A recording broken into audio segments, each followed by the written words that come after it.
When you think of Montana, you might envision rugged cowboys, vast wilderness, and untamed frontier spirit. But hidden away near Big Sky exists a different Montana altogether, one where helicopter pads replace hitching posts, and where $78,000 in annual dues is considered the bargain portion of your alpine investment. Indeed, the Yellowstone Club stands as one of America's most exclusive addresses, a place where membership is capped at exactly 864 families and where even multi-millionaires might find themselves rejected for lacking the right recommendations. Its slopes remain pristine not through divine intervention, but through ruthless financial filtering that ensures crowds are mathematically impossible. Every chairlift, warming hut, and gourmet restaurant exists to serve a community whose collective net worth could fund small nations. In today's episode of Luxury Travel, we step behind the golden gates of private powder paradise, exploring how America's wealthiest families have created their own invitation-only version of Yellowstone.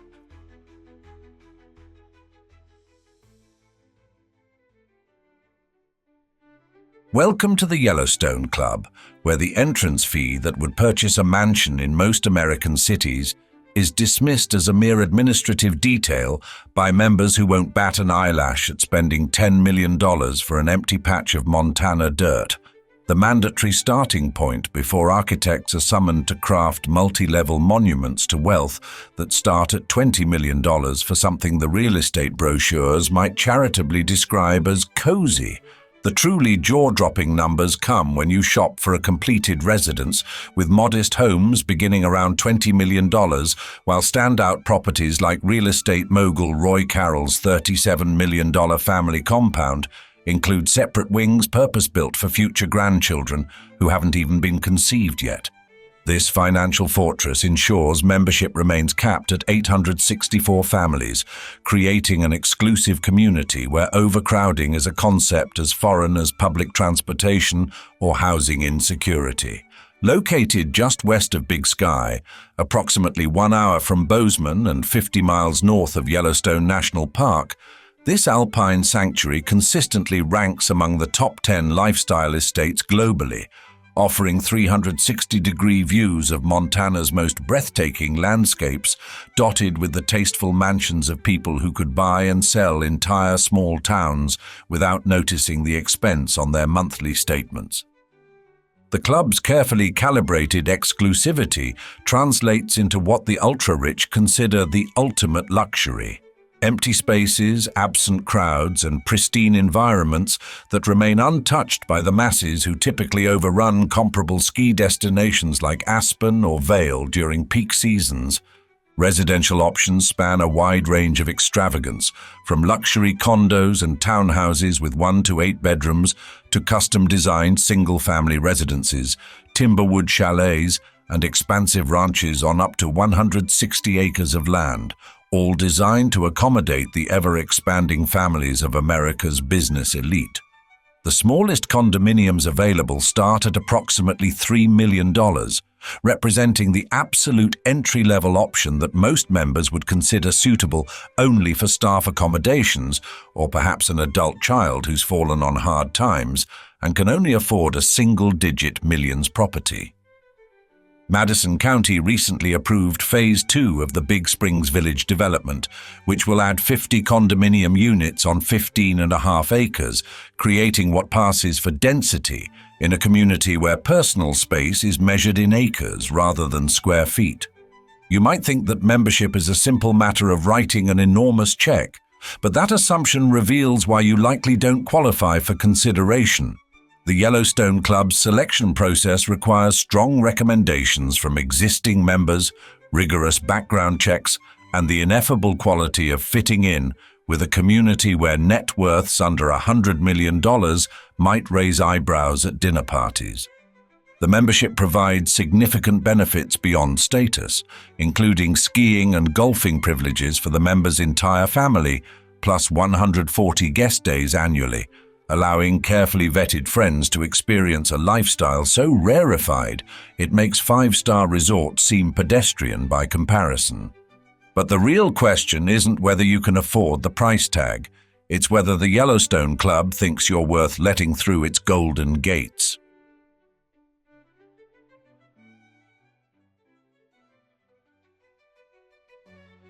The Yellowstone Club's signature offering isn't its marble bathrooms or helicopter access.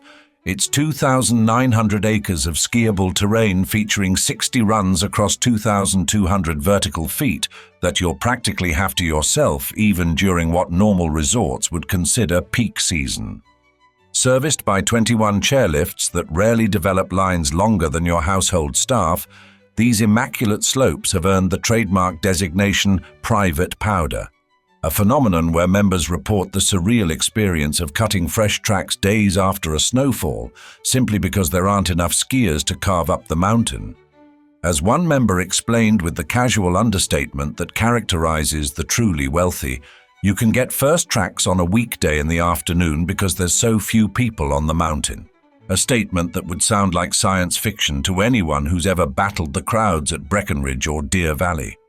The mountain's impressive statistics include a summit elevation of 9,860 feet and a remarkable collection of expert chutes with intimidating names like Hourglass, Steins, and Elevator Shaft. The latter boasting a 2,700-foot vertical drop that would be the talk of any public resort if the general population were allowed to experience it. When your quads finally burn out from uninterrupted powder runs, the Warren Miller Lodge awaits with retail shops stocked with this season's gear, dining options helmed by celebrity chefs, concierge services accustomed to fulfilling outlandish requests, and lounges where conversations about billion-dollar acquisitions occur with the same casualness that normal people discuss weekend plans. For those brief moments when the negative 17-degree Montana air becomes uncomfortable, strategically placed warming huts offer hot chocolate and gourmet snacks throughout the mountain, ensuring members never experience the plebeian discomfort of cold extremities or hunger pangs. Dining options range from the Buffalo Bar and Grill, serving elevated comfort food, to Baba by Ming Tsai, featuring East-West fusion from the celebrated chef, while the more casual Pioneer Pantry offers grab-and-go items for those eager to maximize their time on slopes that cost more per square foot to access than prime Manhattan real estate. The exclusive experience extends beyond just the private slopes. Members can also access the adjacent Big Sky Resort through interconnected lift systems, providing an additional 5,750 acres of skiing when they feel like slumming it with the general public, all while being able to retreat to their exclusive sanctuary when the hoi polloi becomes too much. Mother Nature seems to favor the wealthy as well, delivering an average of 300 inches of snowfall annually to the resort, ensuring that even during less than stellar snow years, the club's expert grooming team can maintain conditions that would be the envy of public resorts, operating with 10 times the skier traffic. Summer brings a different kind of exclusivity with the Tom Weiskopf-designed 18-hole championship golf course, where tee times remain readily available and your putting is never rushed by impatiently waiting foursomes, a stark contrast to prestigious public courses where reservations require setting calendar alerts weeks in advance. The Camp House Pool and Fitness Center delivers comprehensive wellness facilities, including yoga, fitness classes, a 75-foot heated pool, outdoor hot tubs, and tennis courts, all without the inconvenience of sharing equipment or space with strangers who might compromise your personal routine. Yet for all the pristine powder and heated chairlifts, it's what happens after members click out of their bindings that truly separates the Yellowstone Club from mere mortal ski resorts.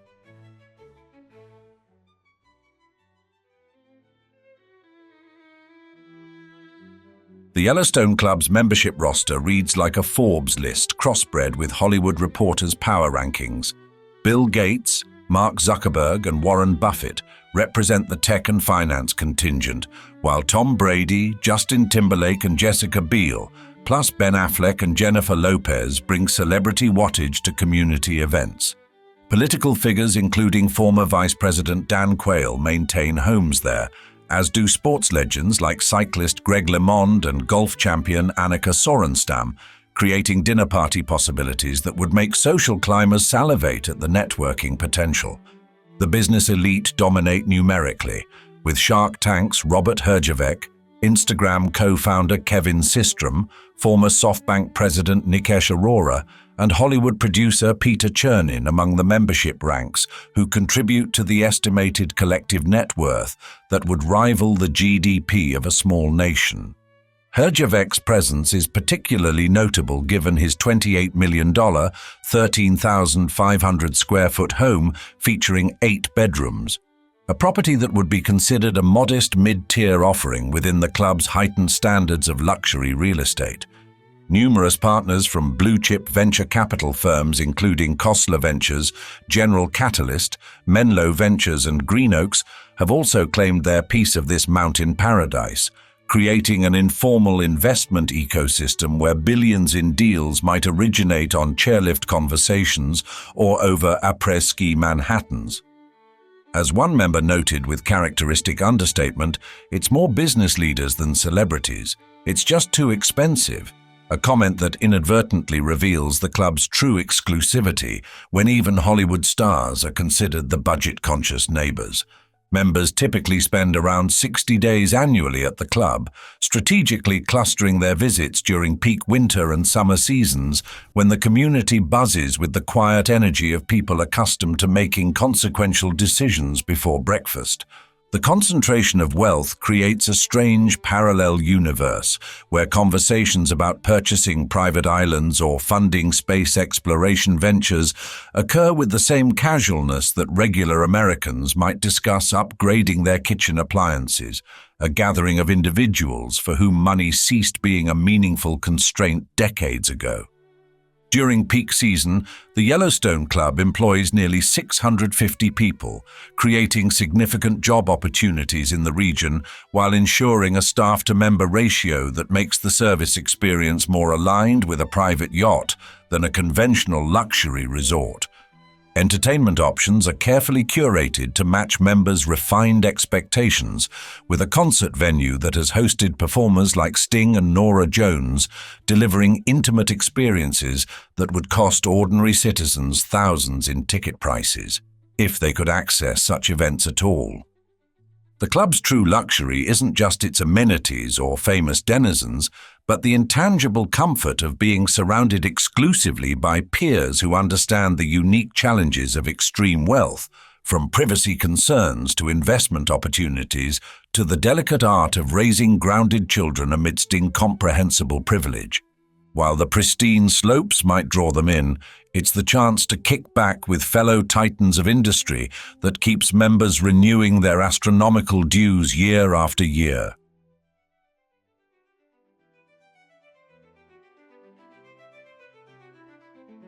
The Yellowstone Club's origin story begins with a classic American archetype, the ambitious developer with a vision too grand for conventional financial wisdom, as timber baron Tim Blixseth purchased approximately 100,000 acres of timberland in the 1990s and orchestrated land swaps with the U.S. Forest Service enabled by specialized acts of Congress.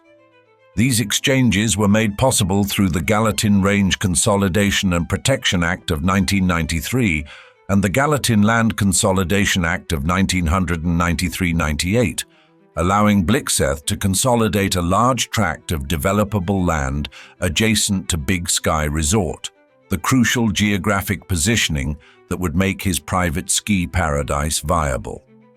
When the club opened in 2000 as an ultra-exclusive retreat, its early success seemed to validate Blixseth's audacious concept of a private powder paradise for the super-rich, but beneath the surface, financial troubles were brewing faster than Montana blizzards. Blixseth used the club as collateral for a $375 million syndicated loan from Credit Suisse, but rather than investing all the funds in the property, he directed substantial portions toward other ventures, including an unsuccessful attempt to build luxury vacation clubs around the world, a decision that would eventually trigger the club's financial avalanche.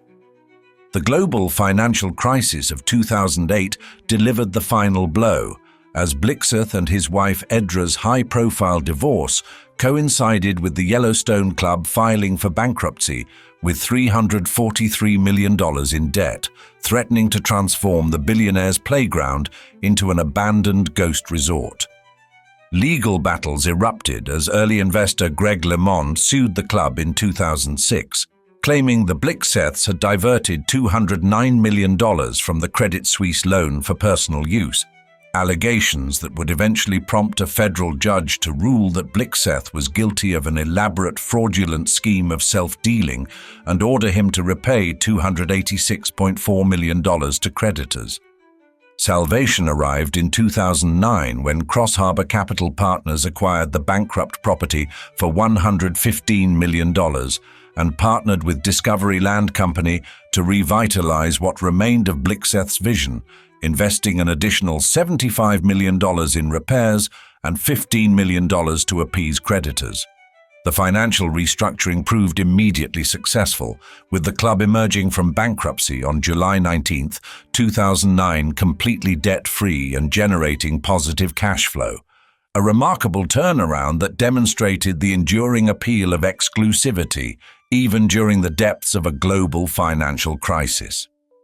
Under this new stewardship, the Yellowstone Club has experienced a remarkable renaissance, more than tripling membership from 260 households in 2009 to over 860 today, generating over $5.12 billion in home sales during just the past 5 years.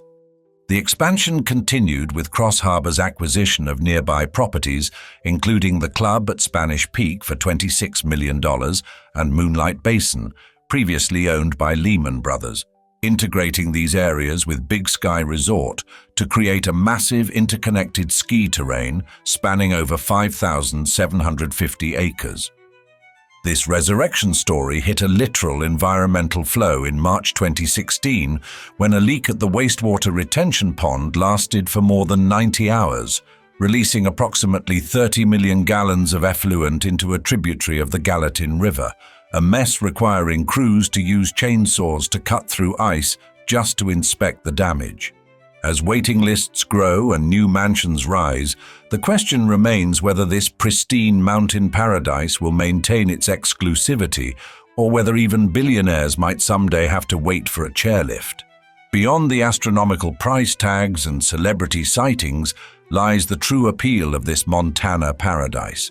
The ability for the ultra-wealthy to enjoy pristine nature without the inconvenience of sharing it with the public, creating a parallel universe where waiting in lift lines becomes as foreign a concept as financial constraints. While environmental controversies and financial scandals have occasionally threatened this billionaire's playground, its remarkable resilience proves that when you combine world-class skiing with unprecedented exclusivity, there will always be enough wealthy individuals willing to pay whatever price necessary to secure their place on the mountain. With that said, we'd love to see you in the comments. If you had unlimited wealth, would you spend millions for membership in a private club like this? Or would you prefer to experience the more authentic atmosphere of national parks?